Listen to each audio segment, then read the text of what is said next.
Welcome to the Great Detectives of Old Time Radio. From Boise, Idaho, this is your host, Adam Graham. If you have a comment, email it to me, box13@greatdetectives.net. Follow us on Twitter at Radio Detectives and become one of our friends on Facebook. Facebook.com/Radio Detectives.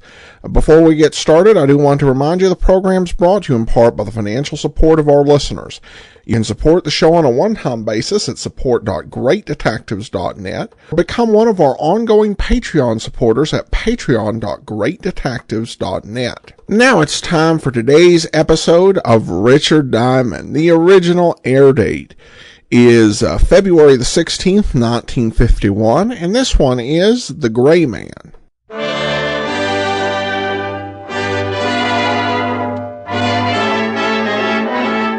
The makers of Camel cigarettes present Dick Powell as Richard Diamond, Private Detective.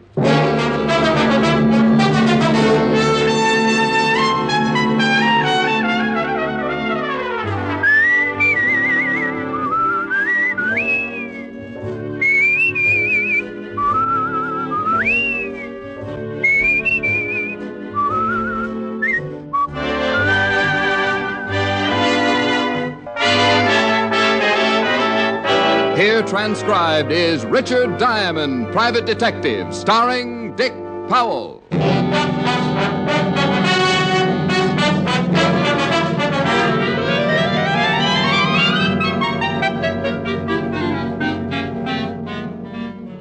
It was a cold afternoon in New York. There were 6 inches of snow on the streets and twice that much on the fire escape outside my window. I looked down at Broadway and watched the miserable pedestrians edging their way over the slippery, ice-covered sidewalks, and thought about burning some of my furniture. It was just the day for anything unpleasant, and when the door to my office opened, I turned around to look at one of the most unpleasant sights I'd ever been faced with. Standing in the door was something that looked human, and I use the term human only because I stuck around long enough to find out for sure. He was about 6 feet and well-dressed, in a dark gray overcoat. But his face raised goosebumps from my argyles to my haircut. It was as dark gray as his overcoat, his whole face, his eyes, his lips, and when he spoke, even his tongue. Mr. Diamond? Yeah? I want you to find a man, and I want you to find him in the next 5 hours. He didn't sit down. He just stood there facing me like a bad dream. I pushed the chair back and got up, as though I had to be standing to protect myself from what was coming. The man I want you to find is named Carnes. He's a science teacher at State College. Is he missing? Would I want him located if he wasn't? Would I have asked you if I'd known the answer to that?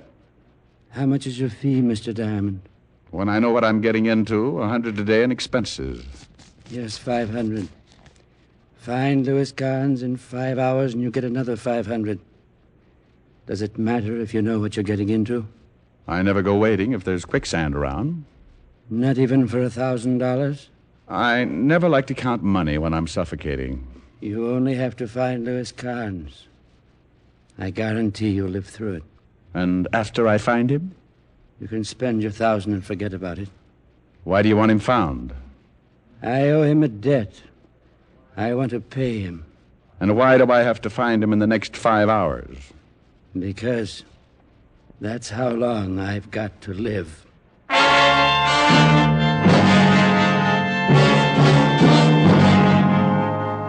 Interesting situation? You bet. And that 1,000 made it about as interesting a situation as I'd ever gotten into. I couldn't take my eyes off of him, standing there as gray as an early morning ghost. I wanted to ask him about his color, but in a business like mine, if a client comes in riding a purple llama, you greet him like everybody rides purple llamas and keep your mouth shut. He handed me the $500 and a card with his business address on it. Roger Vegas, 64 West 110th, studio of modern photography. He backed up 2 steps, smiled a slow, dead smile, turned and walked out of the office like he was going to look at his own grave. I sat back down and thought about it for a while, and the little voice in the back of my head kept whispering, "Don't do it, Diamond. Don't do it, Diamond. Don't do it, Diamond. "Oh, shut up. You'll be sorry. What about the $1,000? It'll buy you a nice funeral." Peasant.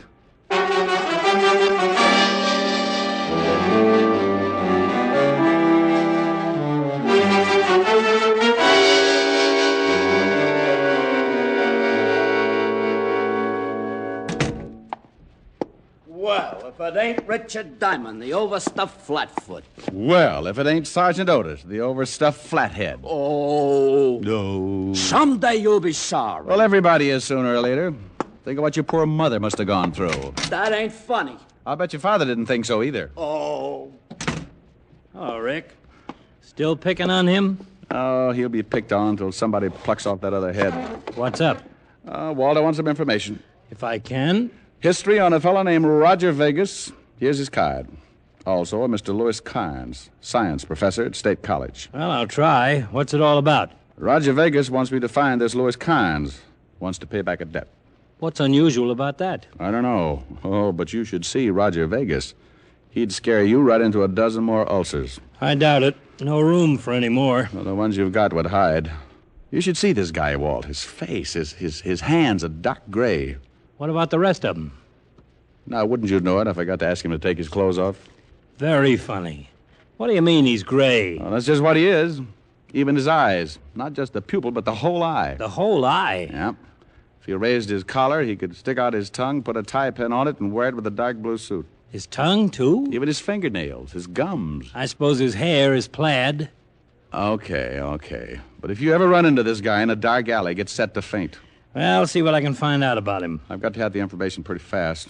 I've only got 4.5 hours to find Louis Carnes. How come? Because Roger Vegas has only got that long to live. Rick, That's what he told me. a guy with a gray face comes into your office, wants you to find another guy, and tells you got to find him in the next 4.5 hours because he's going to die. Who's going to die? The guy with the gray face. You didn't say that. You said got to find the guy in the next 4.5 hours because he's going to die. Oh, well, you know what I meant. No. Vegas gave me 5 hours. You said 4.5. Well, that was a half an hour ago. Oh, swell. Oh, I'm wasting my time. I've got to find him. The man with the gray face? No, the science professor. Walt, you're getting pretty confused. I'll see you later, huh?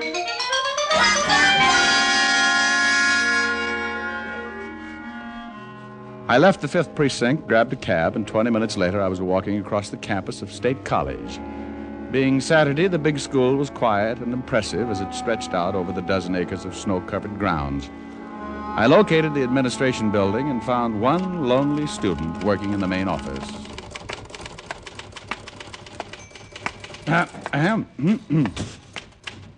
Yes? Oh, Good afternoon. looks like it might be. Can I do something for you? Well, yes, I'm looking for Professor Carnes. Professor Carnes? Mm-hmm. He's in the science department, isn't he? The professor hasn't been on campus since last Thursday.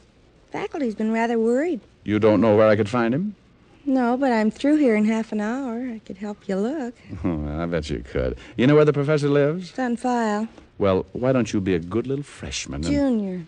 a junior and get me his address from that file? Because it's more fun not being a good little junior. And the college has certain rules. Well, then be a bad little junior and break the rules. I'm off in half an hour. Might be able to then. I've got to find a science professor, dear. And until I do, I'm afraid I'll have to pass the extension course in biology. And if you find the professor, We'll talk about it. I'm in here every afternoon. College hasn't changed a bit since my days. Just jumped into second gear.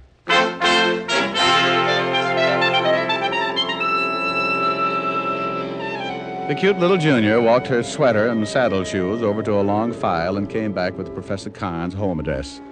I thanked her, promised she could wear my gold badge if she passed lunch hour, and took my cab back to town. At the professor's house, I met his sister, an elderly lady named Drusilla, who reminded me of my math teacher at PS14. I haven't seen my brother since Friday morning, Mr. Diamond. And you have no idea where I can find him? No.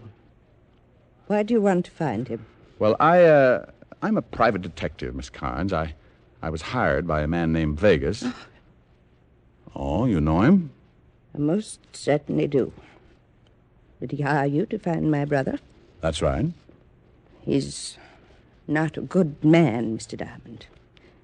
I believe he's the reason my brother disappeared. Maybe you better tell me about it. My brother married a girl many years younger than himself, and unfortunately it was not a good marriage. Did this Vegas person mention my brother's wife? No, he just told me he wanted to find the professor in order to pay him a debt. A debt? That's what he said. Watch out for that man, Mr. Diamond. He broke up my brother's marriage. Well, maybe I'd better talk to your brother's wife. That would be impossible. My brother's wife killed herself. Oh, well, that's too bad. My brother and I believe she killed herself because of that man Vegas. My brother found out they were seeing each other. When he begged her to stop, she said that it was impossible and refused to give a reason. A week later, she killed herself. Have you ever seen Mr. Vegas? No, I have not. Why? Well, I was just wondering why any woman would go for a man like him. Unless she liked ghosts.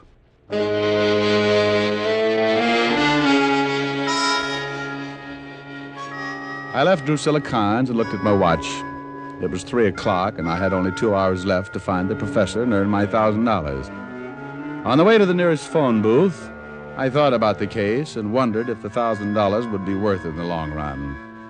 I watched part of my last $5 drop in the phone and decided it was. Lieutenant Levinson, homicide. Diamond, Walt. I want to know about a suicide. Otis won't do it. Professor Carnes' wife. I thought so. I checked for you on Vegas and the professor. The professor's wife jumped off a building 5 days ago. What did you find out about Vegas and the professor? Not much. At the inquest, the professor accused Vegas of breaking up his home and driving his wife to suicide. Neither man's got a record. Vegas is a professional photographer, and the professor has been teaching at State College for the past 11 years. I talked with some of the men at the inquest, and they remembered Vegas. They all say his skin looked pretty healthy at the time. Do me a favor, Walt. Check with the coroner and find out what would turn a man's skin that color. Sure. Got any leads on the professor yet? No, but I got a hunch. I just left his sister's, and she doesn't seem at all worried about her brother's disappearance. So?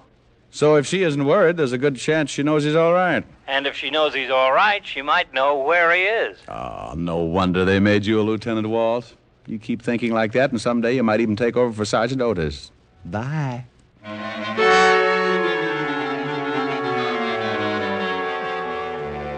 I left the phone booth and walked back toward Drusilla Carnes' house. I staked myself out across the street in a corner gas station and warmed my blue little ears inside while I waited for the good Drusilla to contact her brother. I was just guessing, but it worked.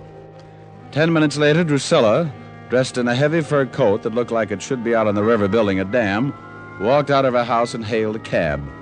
I hailed one, too, and followed. 15 minutes later, I was back on the campus of State College. I watched her get out, walk around back of one of the buildings, knock on a door. She waited until someone opened it, and then she disappeared inside. I tried the door, but it was locked again. So I toured the building. The front door was locked, too. I set to work trying to pick the lock. I broke a Boy Scout knife, half a dozen fingernails, and several bobby pins that for some strange reason had found their way into my coat pocket. So I did the next best thing. I went back to the door that Drusilla had entered earlier and waited. 5 frozen minutes later, the door opened and I stood there facing Drusilla while her look melted every icicle within 10 feet. Standing directly behind her was a small man, his breath showing clearly against the cold air, coming in short gasps. Drusilla. It's all right, Louis. What do you want, Mr. Diamond? Nothing now, Miss Carnes. I've found it. Is that the man, Drusilla? Yes. He's a detective. Vegas hired him. It's all right, Drusilla. If Vegas wants to find me, I'm tired of hiding. Tell Vegas that I'll be waiting here, young man. Louis, you know what he'll do. It's all right. Vegas knows he's only got a few hours left. Has that strange color of his skin got something to do with it? Yes. Have you seen him since the inquest, Professor? No. Well, that's funny. How did you know about his skin and that he only has a few hours left to live? And now back to Richard Diamond, Private Detective, starring Dick Powell.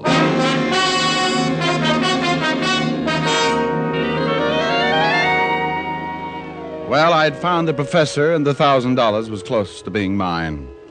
All I had to do was notify Vegas and collect. Even the professor guaranteed to help by staying and waiting for Vegas. But something was wrong.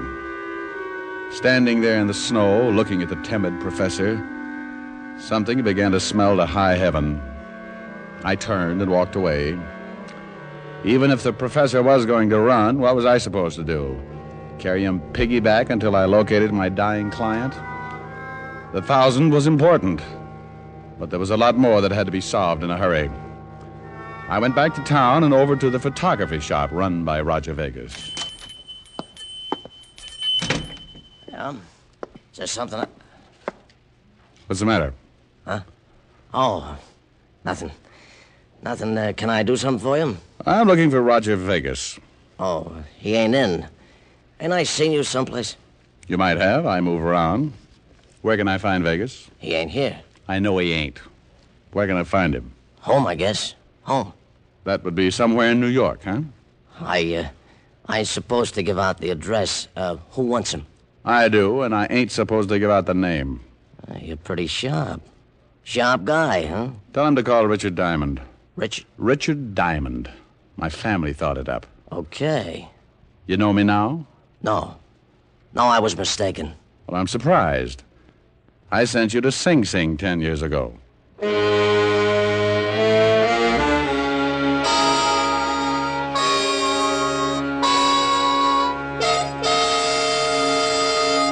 The professor's hiding in the school? That's right, Walt. In the basement of the science building. I just left Roger Vegas's photography shop, and guess who was working there? Who? George Youngwell. Youngwell. The guy you sent up on that blackmail rap. 10 years ago. Well, I knew he was out, but I haven't heard anything about him in a couple of years. Well, he's working for Vegas. Must be keeping his nose clean. Oh, I've seen cleaner noses on pigs. Somebody want me? No, what is it, you melon head? Well, gee, don't yell at me like that. I got something more than Roger Vegas. Well, do you want to hand it to me, or would you just like to stand there and throw it? Oh. Gee, I wish you'd stay away from Diamond. Every time you see him, you get meaner and meaner. Come on, what do you got? Here. Ain't nothing much. Robbery detail come up with it. Huh. That photography shop was broken into this morning, Rick. Oh, it was? Burglary got some prints on the windows. Belongs to some guy named Carnes. Carnes? Yeah. Says here, checked prints with State License Bureau. Prints belong to one Louis Carnes, professor of science at State College. I'll see you later. Rick? Yeah? I nearly forgot. I checked with the coroner. Told him about the color of Vegas's skin. He said that it could only be caused by a strong dose of silver salts. Silver salts? Poisoning known as pyrinia. Pyrinnia. Silver salts. They use that in a photography shop. Coroner said a man would have to drink about 30 grains for a fatal dosage. That's quite a bit. He tell you how long he'd live? Yeah, anywhere from 6 to 8 hours, according to the dosage. First, the victim turns gray, then green. About what time was that photography shop broken into, Walt? Oh, sometime before 9 this morning, before they opened up. Thanks. Where you going? Going to talk to George Youngwell and then find out if my gray client has turned green yet.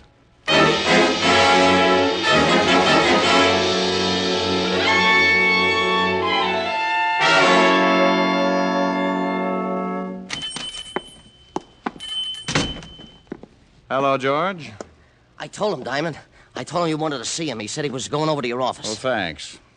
Look, what are you looking at me like that for? I'm going straight now. Swell. I got a good job, see? Legit. I don't want no trouble. I don't blame you. Okay. Mr. Vegas has gone over to your place. Why don't you go meet him, huh? Plenty of time. Look, he's in a hurry. He's got a big trouble, and he's got to take care of it in a hurry. Yeah, I know. He's got about an hour. Well, go on. He paid you, didn't he? What do you do around here, George? Now, listen, you. I know my rights. I'm clean. I don't know what you're trying to prove, but I don't buy none of it. Now, get out of here, or I'll call a straight cop. You know why Vegas is going to die in an hour, George? Yeah. No, I don't. If I did, I don't have to tell you nothing. Nothing, see? Maybe you know why he wants to find the professor. No. Maybe you knew the professor's wife. No. Maybe you know why she got killed. No. Get out of here, Diamond. Get out. I'm clean. I'm legit now. Yeah, like a tub of mud. What do you mean? I want you to tell me about Vegas. What about him? What about him? He owns the shop, that's all. He makes pictures. What else does he do? Nothing that I know of. What else he does, I don't know about. What are you doing? Get away from me. I want to know all about it, George. I think I know most of it. I want to know the rest. No, I don't know. No, get away. I'm not a cop anymore, remember? I don't have to play the rules. You can't scare me. You won't get rough. You ain't a cop. It's right to lock you up if you get rough. Get away. I want to know why the professor's wife got killed. I don't know. I swear I don't know. She jumped. She jumped off the building. I thought you said you didn't know. Get away. No, please. Please. I could figure everything but the wife. If she jumped, she had to have a reason. When I saw you, George, I got the idea. Please. Blackmail, maybe, George. I'm legit. I told you. I'm working here. Blackmail with pictures, maybe? No. The dirtiest racket in the business. Diamond, no. You're going to tell me, George, I wish you were dead. I'm not telling you anything. Blackmail's the dirtiest racket I can think of. No, please. If Vegas finds the professor, he'll kill him. I've got an hour to stop a murder. Okay. We were blackmailing the wife. Phony pictures? Yeah. How many others? How many others? A lot of them. Lots. Okay, George. Let's get down to the station. I hate to get in the rut, but I'm going to see that you get another 10 years.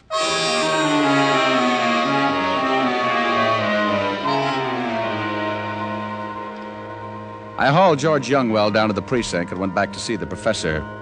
He gave me some very interesting information. Interesting enough to make me call Walt and set up a plan. Then I went back to my office. When I walked in, I found Roger Vegas facing me. He turned an ugly shade of green, all but the gun in his hand. Where is he, Diamond? I've got less than an hour. I just left George Youngwell at the 5th Precinct. He's singing like a quartet. I thought that would happen, but I'm not worried. You've got perennial poisoning, huh? That's right. You've had it for about 7.5 hours, ever since the professor broke into your store and made you drink the silver salts. Yes. He was getting even for his wife. I've got about 40 minutes to live. Where is he? Well, if you're short on time, maybe you'd better start looking. No, I don't think so. You're going to show me.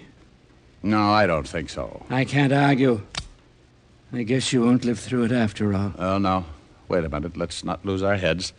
He's at the college. Don't lie to me. He's in the science building, in the basement. You're coming along. It'll take 30 minutes to get there. If you're lying, I've got 5 minutes left to kill you. I think that's plenty of time.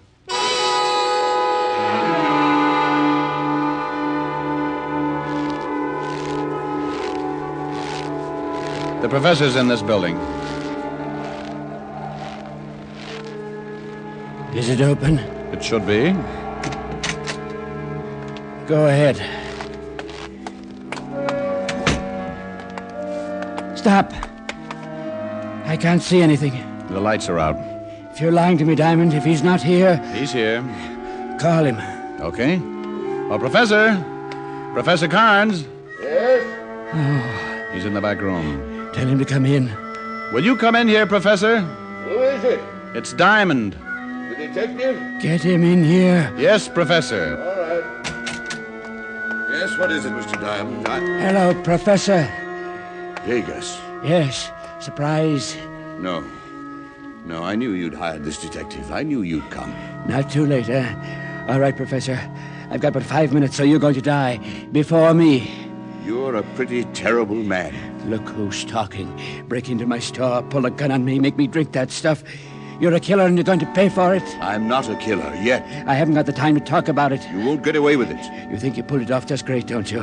Well, I'm not only going to kill you, but I'm going to tell you something. I want to see how you take it. I got a little additional revenge, Professor. Your wife didn't jump. I pushed her. I don't believe it. She was going to stop paying me. Going to tell you about the pictures I was blackmailing her with. Well, I couldn't have that. So I pushed her off the roof. That's all I wanted to know, Vegas. What do you mean? Walt. Very nice, Lieutenant Levinson. Here's his gun. Thank you, Mr. Diamond. Get up, Vegas. You cheated me. But you've got to take him. He made me drink this stuff. Oh, relax. You're going to be all right. You're crazy. I'm going to die, but he'll be the murderer. It's a little satisfaction anyway. You'll hang, Professor. Tell him, Professor. You lose all the way around, Vegas. What do you mean? It takes 30 grains of silver salts to be fatal. I only gave you 15. No. In another few hours, you'll return to your natural color. No. Oh, no.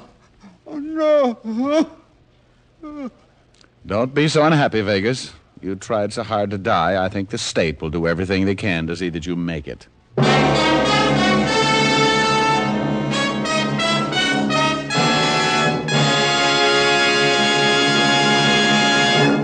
Dick Powell will return in just a minute.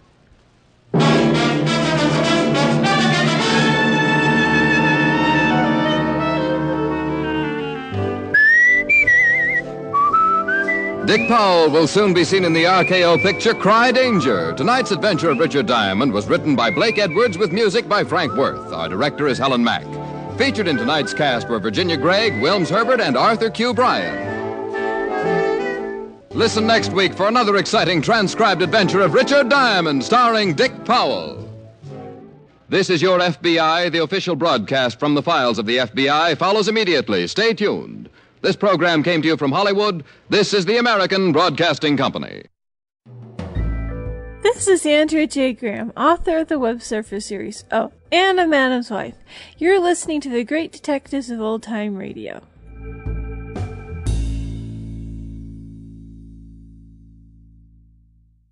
Welcome back. Another intriguing setup and a good mystery in the way that it paid off.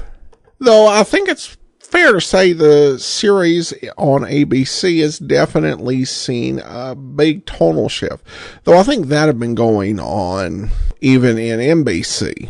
As the show really shifts away from the heavier duty comedy, particularly of the early NBC era. I have to adjust my thinking because when Diamond was starting to talk about how hideous the person standing before him was, I almost could swear that he'd been talking about Otis, but that's something that they would have done earlier in the series. So this one did have a little comedy, of course, with Walt Levinson, and even before that, the voice of Diamond's conscience, also voiced by Arthur Q. Bryan, and having much more of an Elmer Fudd feel to it. The plot itself kind of feels like a bit of a twist on DOA, the great 1950 film starring Edmund O'Brien, which featured a man who had been poisoned and could not be saved, using his last remaining hours to find the man who murdered him, to solve his murder and to get revenge on his killer. Here, of course, there are several wrinkles in the formula, and I think it works well for this episode. Alright, well, that will do it for today. Join us back here tomorrow for Boston Blackie, and next Wednesday, it's another episode of Richard Diamond. In the meantime, send your comments to box13 at greatdetectives.net. Follow us on Twitter at Radio Detectives, and become one of our friends on Facebook, facebook.com/Radio Detectives. From Boise, Idaho, this is your host, Adam Graham, signing off.